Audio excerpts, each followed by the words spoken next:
Were parallel universes really a completely new idea created by modern science?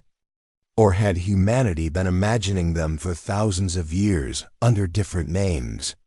Today, when we hear the phrase parallel universe, we think of quantum theory.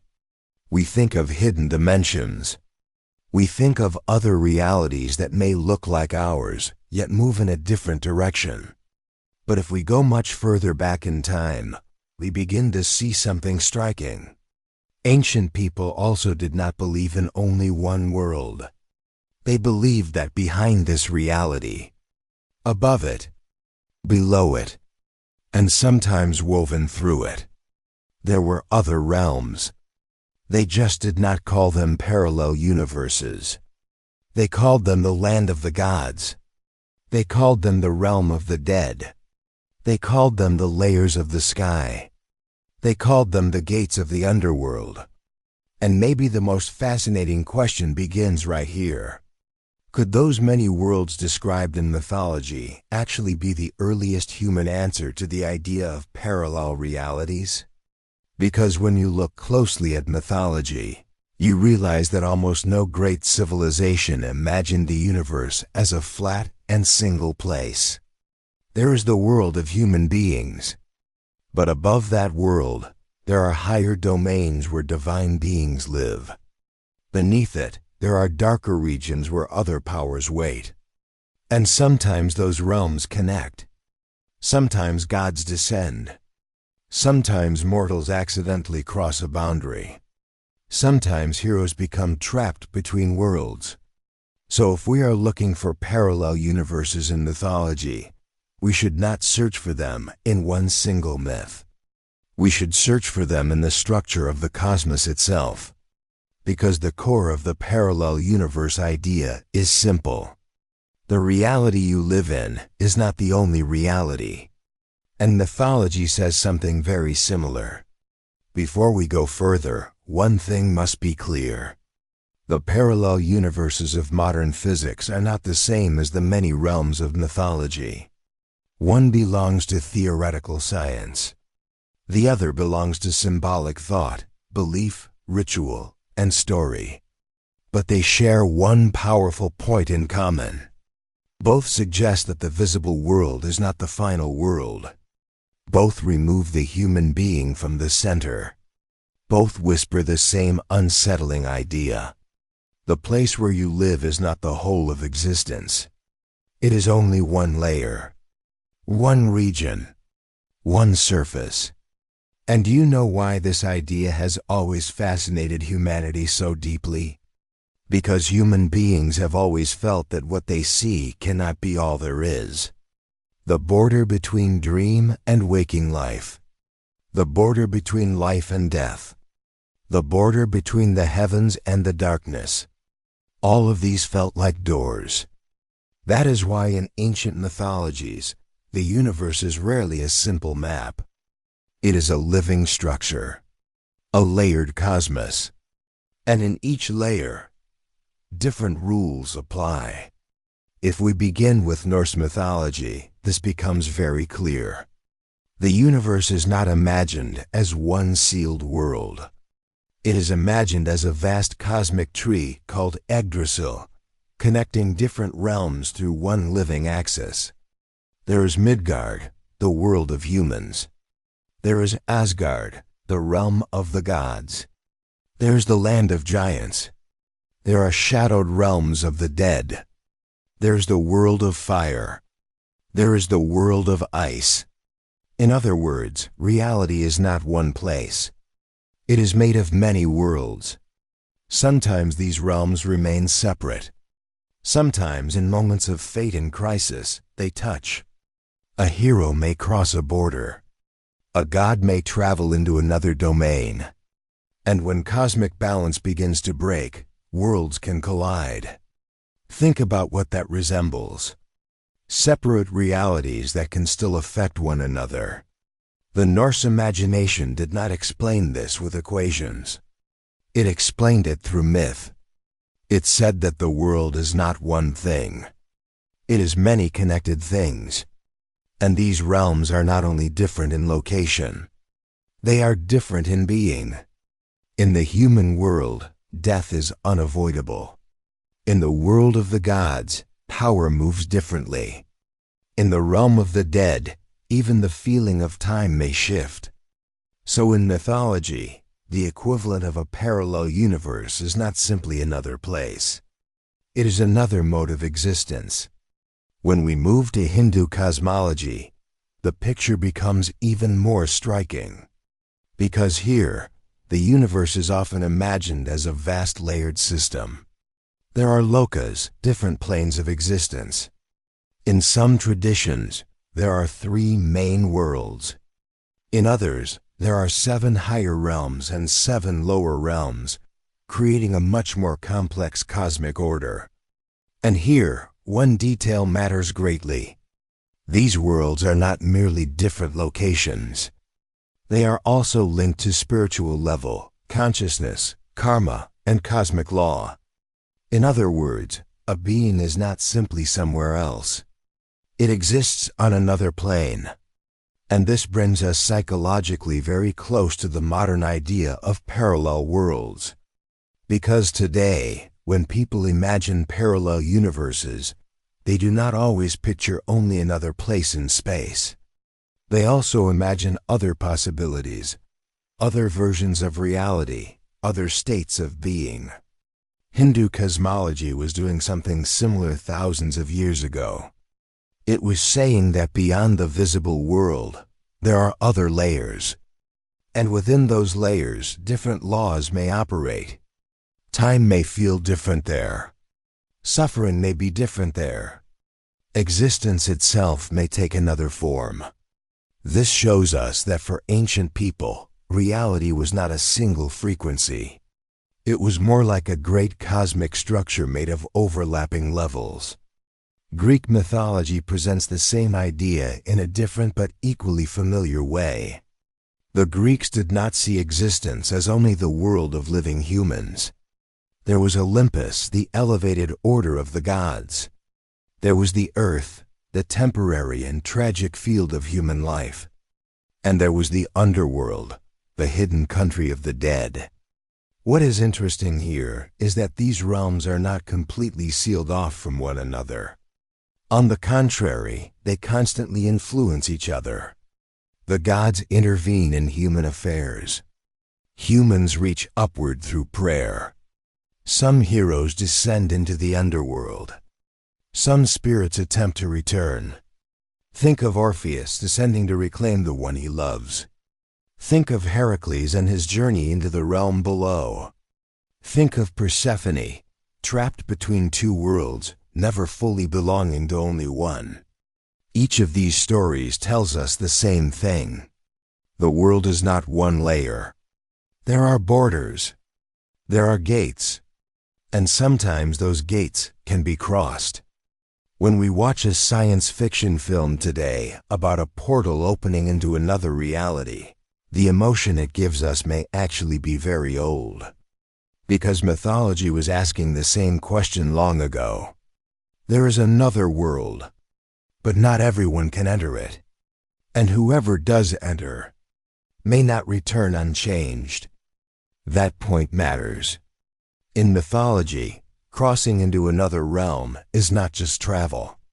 It is transformation. Whoever crosses the threshold gains knowledge, receives a wound, carries a curse, matures, or changes so deeply that returning becomes impossible. Modern stories about parallel realities often use the same pattern. To see another version of reality is to lose the innocence of living in only one. Because once you have glimpsed the many layers of existence, you are no longer the same person. In Maya cosmology, we find another powerful example. The world is not alone. Above it are layered heavens. Below it are dark underworld regions. And connecting these levels is a sacred axis. This is where the world tree becomes important. Because that tree does not merely represent nature. It represents a bridge between realms. Its roots reach downward. Its trunk stands in the human world, Its branches stretch toward the heavens. And do you know why this symbol appears again and again across cultures?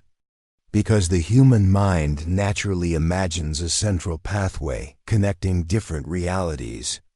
A ladder, a mountain, a tree, a pillar, a river, a cave. All of them point to the same need. If there are many worlds, then there must also be a way to pass between them. And mythology turned those passages into sacred symbols. A mountain was not only a mountain. It could be a way to approach the sky. A cave was not only a dark hollow. It could be the entrance to the underworld. A river was not only water. It could be the boundary between life and death. Seen this way, the idea of parallel worlds in mythology appears not only as multiple realms, but also as multiple thresholds. Because the question is not only whether another world exists. The question is how one reaches it. And in most cultures, that passage is never simple. There are guardians. There are trials. There are prices to pay. Because knowledge of another reality is not ordinary knowledge. It is dangerous knowledge. When we look at shamanic traditions, this idea becomes even more direct. The shaman is not simply a religious figure. The shaman is someone who can travel between worlds, between the living and the dead, between the visible and the invisible, between the ordinary and the sacred. Here, the idea of parallel worlds becomes almost functional. Because for the shaman, the other realm is not just metaphor. It is a place that can be reached in trance, in vision, in ritual, in altered states of consciousness. It is a place where wisdom can be received, a place where lost souls can be searched for, a place where healing or danger can emerge. This is important because in some mythic systems, many worlds are not only a cosmic explanation. They are also a lived spiritual experience. Modern people often treat parallel universes as a theoretical curiosity. Ancient people often treated other realms as something that could be approached through ritual, through dream, through death, through sacred ceremony. That is why in mythologies, the idea of another world is so often connected to death. Because death is the greatest symbol of passing beyond the visible world. Nearly every major mythology contains some version of a land of the dead. Why? Because human beings have always asked the same question.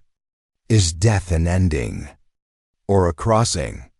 And again, mythology answered with the second possibility. The body falls, but something continues elsewhere. Perhaps it is judged. Perhaps it wanders. Perhaps it rises. Perhaps it is reborn. But in one form or another world enters the story. In that sense, the afterlife realms of mythology are among the strongest ancient equivalents to parallel universes. Because they are not inside our ordinary world. They do not follow our daily rules. Yet they are directly tied to human destiny. Another striking detail is time. In mythologies, time often moves differently in different realms. A short stay in the world of the gods may become years in the human world. Or the reverse may happen. A hero steps through a gate, returns, and finds that everything has changed. Loved ones are gone. Cities have fallen. Generations have passed. Why does this pattern appear so often? Because another world does not only mean another place. It also means another experience of time. And that is one of the most powerful features of modern stories about alternate realities as well. Different realities produce different time. Myth seems to have sensed this long ago. Because what is sacred is already outside ordinary time. The time felt in a temple is not the same as daily time. Dream time is not waking time. The time of death is not the time of life. So another realm also means another rhythm of existence. Perhaps this is where the most poetic root of the parallel universe idea truly lies. Now let us go deeper. Why did so many cultures across the world independently imagine reality as layered and multiple? Why was one world never enough? There may be several reasons. The first is psychological. The human mind feels compelled to give meaning to what it cannot see. When lightning strikes, when dreams arrive, when someone dies, when a strange voice is heard, the visible world alone does not feel sufficient. The second reason is social. To create order in life, people also create order in the cosmos. Good powers belong somewhere. Dark forces belong somewhere else. Ancestors dwell in one region, gods in another. In this way, the universe becomes a moral map as well as a physical one. The third reason is existential. When human beings become aware of how small they are, the world they live in begins to feel too narrow. One world is not enough to explain suffering, not enough to comfort loss, not enough to restore justice. So mythology expands the universe. It adds hidden layers. It creates realms where justice may continue. It imagines places where the lost are not entirely gone. And here, the idea of another world becomes more than cosmology. It becomes emotional necessity. Perhaps the one you lost no longer exists here, but still exists somewhere else. Perhaps you failed in this life, but your meaning continues on another plane. Perhaps you found no answer in this world, but behind the veil, a greater order remains. In that sense, the idea of other worlds may be one of humanity's oldest forms of hope. But mythology does not only offer hope, it also offers warning. Because other worlds are dangerous. Not every door should be opened. Not every truth is meant for human hands. Not every boundary should be crossed. Prometheus stealing divine fire. Orpheus looking back. The longing to bring something back from the land of the dead. The temptation of forbidden knowledge. These are all variations of the same theme. There is something beyond the veil, but reaching for it may have a cost. Even today, why do hidden portals and forbidden dimensions frighten us so easily? Because that fear is ancient. Mythology teaches that other realities are not only exciting, they can also be devastating. To witness another order of existence may shatter the human mind. It may bring madness. It may pull a person too close to the divine. It may make them less than human, or more than human, and destroy them in the process. That is why the idea of many worlds in mythology is almost always linked to balance and limit. The line between gods and mortals matters. The line between life and death matters. The line between the sacred and the ordinary matters. When those boundaries collapse, chaos begins. And here we find perhaps the deepest mythological equivalent of the parallel universe idea. In myth, many worlds are not just a colorful variety of places. They are the structure of cosmic order itself. Everything must remain in its proper place. Heaven above, earth below, the dead in their realm, the living in theirs. If these realms begin to invade one another in the wrong way, disaster follows. Famine, curse, war, collapse. In other words, other worlds exist, but their balance must be maintained. In truth, this way of thinking still lives within us today, even if we do not always notice it, because we still imagine other possible lives. What if I had made a different choice? What if another version of me existed somewhere else? What if another reality held another destiny? Modern theories of parallel universes are in part the scientific shadow of this ancient human feeling. Mythology expressed the same feeling through story. It may not have said that another you exists somewhere, but it did say that other layers of reality exist, other orders, other paths of fate.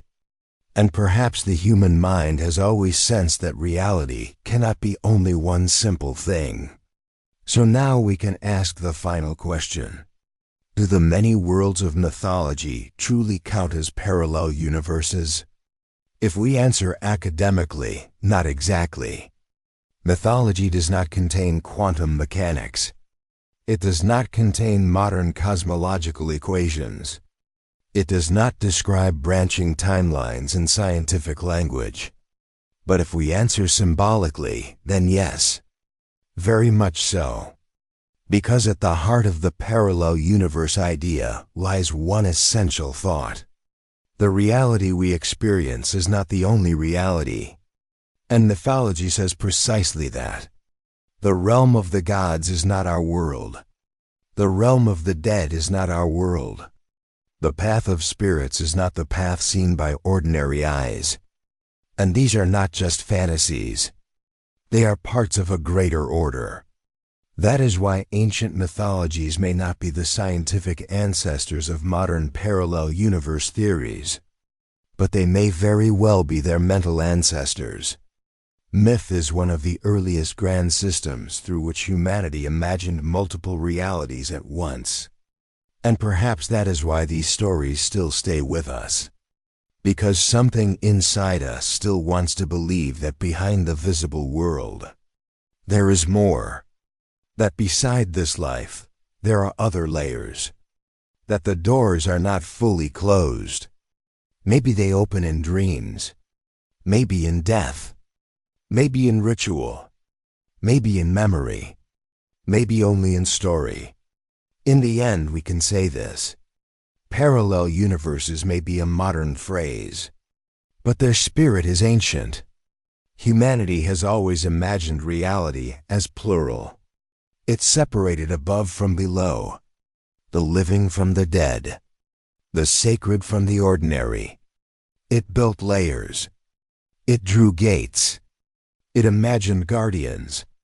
And every great mythology, in one way or another, suggested that one world was never enough.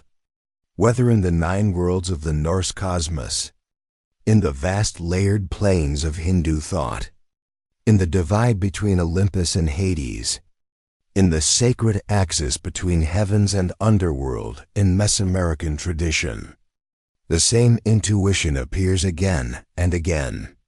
Reality is greater than it seems, deeper than it seems, more layered than it seems. So perhaps the real question is not whether parallel universes existed in mythology. Perhaps the real question is whether mythology itself was humanity's first map of parallel worlds. Maybe the answer is hidden right there. We think we are discovering something new, but perhaps we are only giving new words to a very ancient intuition. And maybe the old stories told beside firelight thousands of years ago were asking the same question that modern theories still ask today. Is the world we see really everything?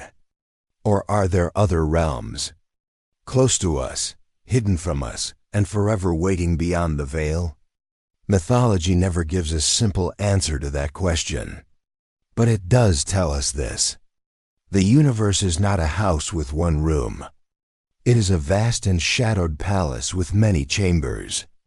And human beings may be nothing more than guests who happen to wake up in only one of them.